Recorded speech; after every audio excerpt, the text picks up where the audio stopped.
Good evening. Thank you, Carrie Kennedy, for your lifelong role of leadership in our country.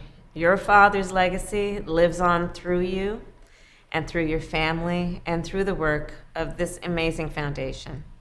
And congratulations to the 2021 Ripple of Hope laureates. Whether your talents are in the spoken word or in social responsibility, in building coalitions or in leading corporations, you have inspired our nation with your vision of who we are and what we can be. Much like Robert F. Kennedy himself. Robert Kennedy has been a source of inspiration for me throughout my career. He understood that to work for justice means to stand for equal justice.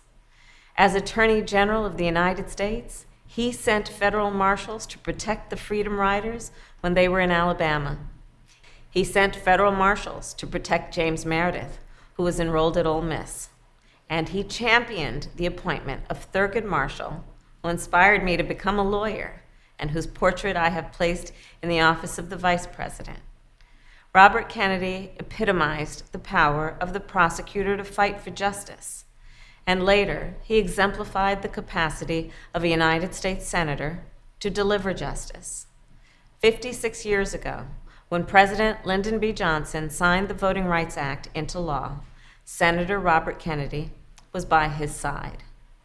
Robert Kennedy believed that the right to vote is fundamental in our democracy. He believed that it is the responsibility of our nation's leaders to protect that right for all Americans. And that is certainly as true today as it was in 1965. Today, laws are being passed in states across our country that would make it more difficult to vote. The truth is, for many people, it is already difficult to vote. I've been convening people around the country, people like Olivia Babis, with whom I met in my ceremonial office back in July. She told me about the structural architectural barriers she faces as a voter who uses a wheelchair. People like Allie Young, who I met when I convened a group of Native American leaders. She told us about how members of her tribe have to travel miles and hours to get to their polling location. Or Nada Al-Hanuti, who I met with in Michigan, who is helping voters in the Muslim community overcome language barriers. Or Ellie Valentine, who I met with in South Carolina, who is working to ensure votes in his county are counted in a transparent process.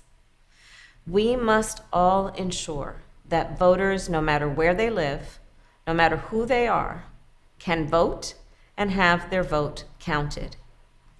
Right now, Congress is considering two bills that would strengthen voting rights and restore the Voting Rights Act, the Freedom to Vote Act and the John Lewis Voting Rights Advancement Act.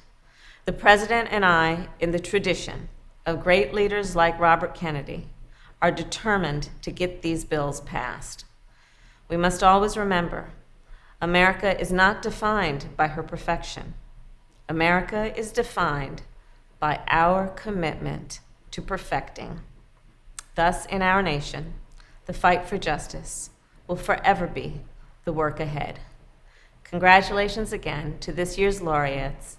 May we continue to work together to build a better future. Thank you. May God bless you, and may God bless America.